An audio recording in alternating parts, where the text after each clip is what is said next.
Hey guys, welcome to another episode of the Vinyl Den, your channel for record collecting by record collectors. I'm Nick. It's Tuesday, time to talk about some new releases coming out this Friday, December 15th. There's about 450 albums coming out this week. I got 12 on my list for today. There's a bunch of links down below. Make sure you check them out. There's links for the Vinyl Den Facebook group, for the merch page, for the Spotify and Apple Music playlist that I put together every week, and the Patreon page. Make sure you go check all that out. Of course, if you enjoyed the episode, make sure you give me a thumbs up. Hit that subscribe button down below. Make sure you hit that notification bell so you're notified every time I release new episodes. Like I said in the intro, there's about 450 albums coming out this week. I'm only going to talk about 12 on the show today, so if there's something I don't talk about, make sure you drop me a comment down below. Let me know what you're looking forward to picking up. And like always, if you're unable to find any of these in your local brick and mortar stores, they should all be available online. I'll put links down below in the comment section for them. And I do a whole big expanded list down there. I'll put anywhere from 30 to 40 albums in that expanded list down there. I think the big release this week is going to be this Super Deluxe box set coming out from the Black Crowes. This is the Southern Harmony musical companion released back in 1992. It was their second studio album. It's all newly remastered from the original analog tapes. I read that the Robinson brothers oversaw all the remastering for this. There's two different versions that are going to be available. There's a 1 LP release that's going to run you $28, and then there's the 4 LP Super Deluxe box set. It's going to run you about $180. The Super Deluxe version has 14 unreleased live and studio tracks. It's got a hymn book with some writings in there from the Robinson brothers. It's got sheet music, and it's got lithographs. This album, it didn't sell as well as Shake Your Moneymaker, even though I think it did chart better. I think this hit number 1, I might be wrong, but I think Shake Your Moneymaker hit number 4, I think was the highest I made it on the Billboard charts. I think this is actually a little bit more of a complete album, though, than Shake Your Moneymaker, even though I think Shake Your Moneymaker has a couple of better tracks than this album. Like I said, I think from beginning to end, I think it's overall probably a more complete album than that first one. But even though I have the Super Deluxe box set of Shake Your Moneymaker that came out a couple years ago, I'm going to pass on the box set for this one just because, I guess for $180 compared to $28 for the 1 LP, I don't know how much I would listen to those extra tracks enough. Hopefully they'll be available on streaming and I can check them out. And maybe if I really love the extra tracks, maybe I'll buy the box set. But, at least for now, I'll probably stick to just picking up the 1 LP release for that one. And then you get Fort Minor, The Rising Tide coming out. This was released back in 2005. It was Fort Minor's debut album way back. I think it's the only album that Fort Minor's ever released. But it's a 2 LP release. There's 3 different versions that's going to be available. There's a black version that's going to run you about $35. There's a red version that's going to run you $45, so $10 more for the colored version. And then there's a Zootropic, really cool looking release. It's going to be the indie release. That one's going to run you $55. So I think it's quite a bit of a price difference between the standard black version and that indie exclusive release. Even though the pictures I've seen for the indie exclusive release, it looks pretty cool, but man, that's a $20 price difference between the two versions. So this is a side project of Mike Shinoda from Linkin Park. It's a really great album. I remember when Where'd You Go was the big track that was off of this album. And I remember listening to that track and really loving that track. And that's kind of what got me into this album. And, it's an album I haven't listened to in probably, 15 years plus. So I definitely need to go back through and revisit it. But I'll probably grab that one this week. This week you got another release from the Atlantic 75 series coming out. So this is a series that Atlantic Records has been releasing in celebration of their 75th anniversary. Really, a bunch of really great albums that they've released out of this one. So this week you got Ed Sheeran, Multiply coming out. This was released back in 2014. It was his second studio album. It's going to run you about $33 online. It's a double LP. They're all on clear vinyl. It's and they do a really good job with these releases. But this is an album that when it was released was just massive. This is, I think, the album that really made Ed Sheeran a global superstar. As good as his first album was, his first album was Plus. Multiply was the huge album that really kind of, like I said, put him out there into the stratosphere. We go on to sell, over 7 million copies worldwide. It was the number 1 album on the Billboard 200. And it's just a great album. It's one that I think Thinking Out Loud was that one big track, at least here in the U.S. I remember hearing first. And that's what kind of drew me into this album and some of his other stuff. And even though I'm not the biggest Ed Sheeran fan, this is actually a pretty good album. I don't have it on vinyl. I probably will grab that this week. You also got the self-titled major label debut album of Godsmack being reissued this week. This was released back in 1998. It was this is a 2 LP release. There's going to be a black version of it, and then there's a orange version of the album. Black one's going to run you about $33. Orange pressing is going to be about $38 to $40. Before what I'm seeing online, looks like the orange copies have largely sold out. So it looks like the black copies are going to be one you'll see in your local record stores. This is a 25th anniversary pressing of this album. It's actually the first time it's been available on vinyl since 2007. And that 2007 pressing was the first official pressing of this album, and it was only released on picture disc. And even those picture discs sell for, $700 or $800 online. Super expensive. It was really time for this album to get reissued. I know a bunch of people that have been really excited for this album. And I'm not the biggest nu metal fan, and this is actually a pretty good album. I think it's pretty decent. I probably won't pick it up, but I know a lot of people are excited for it, and it sold really well. Sold over 4 million copies here in the U.S., so I'm sure this is going to be one that will probably fly off shelves this week. Another big anniversary release that's coming out this week is Fall Out Boy, Take This to Your Grave, first released back in 2003. It was their debut album celebrating its 20th anniversary. Looks like there's 2 different versions of this one that's going to be available also. There's a blue version, it's going to run you about $24, and then there's the Amazon exclusive Black Ice version, it's going to run you $25. This is an album that was out of print for a long, long time. Finally got reissued, I think it was last year. Fueled by Ramen reissued it for their anniversary series, and now you're getting a pressing of it this year. What's different with this pressing is this one actually includes 2 unreleased tracks from those original sessions, so it's kind of a cool, kind of little added bonus to this album.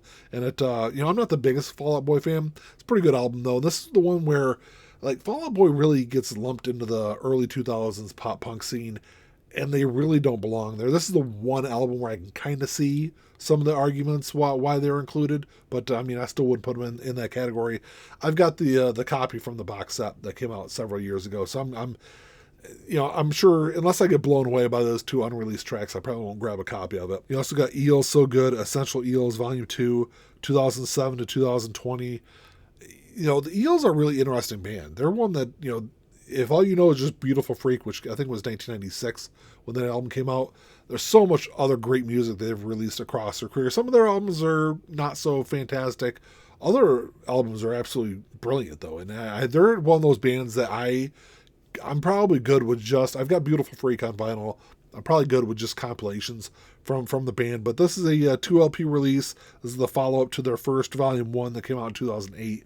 But this is going to run you about $33. It's going to be on green vinyl. It's got 20 tracks spanning that 13 years. It includes 7 different, it includes tracks off of 7 different studio albums. Like I said, the Eels are one of those bands, like I said, if all you know is Beautiful Freak, they're one that's at least worth going back and checking out the stuff that they've done outside of that one album. A couple of great looking jazz releases coming out this week. Both are part of the Blue Note Classic series, which I've absolutely loved this series over the last couple of years.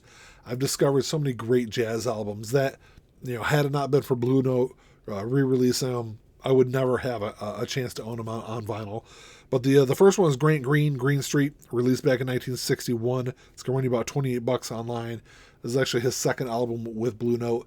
I've only got a couple of Grant Green's albums on vinyl, but I've loved everything I've heard from him. This is kind of widely seen as one of Grant's best albums. And he's got a great lineup on here, too. Joining Grant, you got Ben Tucker on bass, Dave Bailey on drums. This is all mastered by Kevin Gray from the original analog tapes, pressed at optimal. These things always sound absolutely fantastic, especially for $28. And then the second one is Sonny Rollins, Newk's Time. This was released back in 1959. It was recorded in 57, not released until 1959 though. Not really sure why there was a two-year delay on that one. This one's also going to run you about $28 online. The funny thing is about Sonny Rollins is they thought that Sonny Rollins looked like Don Newcombe, who was a baseball player, played for the Brooklyn Dodgers. And so Don Newcombe's nickname was Newk. And that's why Sonny Rollins' nickname was also Newk, and that's where the title of the album comes from. I actually have not listened to this album. It's got a bunch of really great reviews, so I'm definitely looking forward to that one. On this one, you also got Wynton Kelly, Doug Watkins, Philly Joe Jones. It's the same thing. It's all mastered by Kevin Gray, pressed at optimal. Like I said previously, these Blue Note Classic Series releases are just fantastic albums to sit down and listen to. Like I said, of albums that are pressed, 60 years ago, and they sound so great. So I generally don't talk a lot about country here on this channel, but the next album it's been an absolutely gigantic hit this year. It's already sold over 5 million copies. There's another pressing of it coming out this week. This is Morgan Wallen, One Thing at a Time, released back in March. It's his third studio album. It's a 3 LP release. It's going to run you about $51. When this album came out, I think it was pressed on 4 different colors, but there wasn't a black version of it that was available. Looks like we're getting the black version this week. Like I said, 36 tracks, over 3 LPs. It's a really interesting album because Morgan was really heavily influenced not only by country music, but also by alternative rock and hip hop. And he does a really interesting job kind of blending all that together on this album. I'm not a huge fan of it. I'm not a huge fan of country music in general, but there is a couple of tracks on here I do like. But for $51, even though it is a 3 LP release, I can't drop that much money on that album. But like I said, gigantic album. I'm sure it's going to win a bunch of awards this year. So you got that coming out this week, and then you also got Robert Plant, Alison Krauss reissuing Raise the Roof. So this is the follow-up to their first collaborative album back in 2007. Was that Raising Sand, I think was the title of that one. But this was released in 2021. It's on Coke Bottle Clear Vinyl. It's a 2 LP release. It's going to run about $25 online.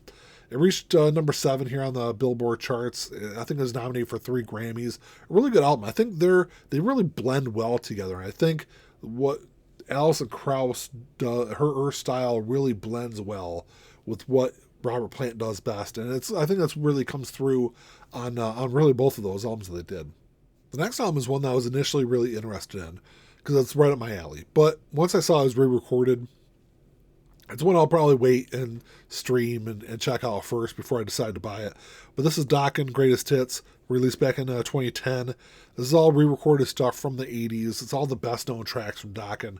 There's 10 tracks. It's going to be on red and purple splatter vinyl. I'm sure it's going to look really cool.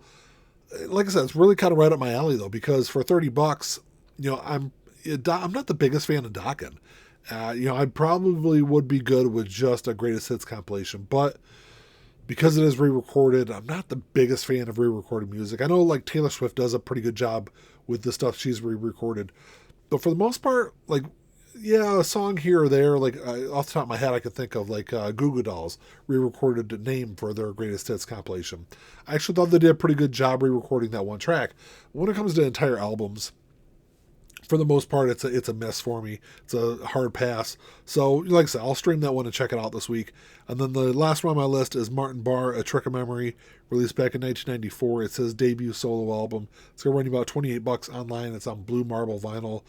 If you're unfamiliar with who Martin Barre is, he's the legendary guitarist from Jethro Tull. I love a lot of the stuff he's recorded over his career, but I don't know why I've never checked out his solo stuff. This album in particular was really kind of interesting because it was never available on vinyl until 2019. It was super limited when it was released. They only pressed 300 copies, which I think is ridiculous. Like 1,500 copies should be like the bare minimum for a release nowadays. But when they released this album, I don't know why they did it. I mean, I do know they wanted to save money. They didn't want to pay the extra money to release a 2 LP release. But instead of spreading this out and putting this on 2 LPs like it should, they couldn't fit it on one album because of time constraints. So instead of doing 2 LPs, they just cut 2 songs from the album. And I know other bands have done that throughout, in the last, 40, 50 years. I've never been a fan of it. Like, if you're going to release the album, just release the album. If you need to put it on 2 LPs, put it on 2 LPs, or just do a 1 LP and then do like a bonus 7-inch with those 2 extra tracks. Do something like that. Just don't cut songs from an album. I'll go back through and check it out and stream it, but man, I would love to see them, even if I don't grab it this week or grab it ever, I would just love to see it, fully released as a 2 LP album and just be done with it. Well, that's all I got for today, guys. Thanks for checking the show out. Make sure you drop me a comment down below. Let me know what you're looking forward to picking up this week. I think there's some good stuff coming out. I'm definitely going to grab that Fort Minor release. I'll probably grab the Ed Sheeran album. I'll definitely grab those 2 jazz releases. I got some question marks next to some other stuff, but make sure you drop me a comment down below and let me know what you're going to grab. Like always, if you enjoyed the episode, make sure you give me the thumbs up. Hit that subscribe button down below. That's all I got. Until next time, keep on spinning. Peace.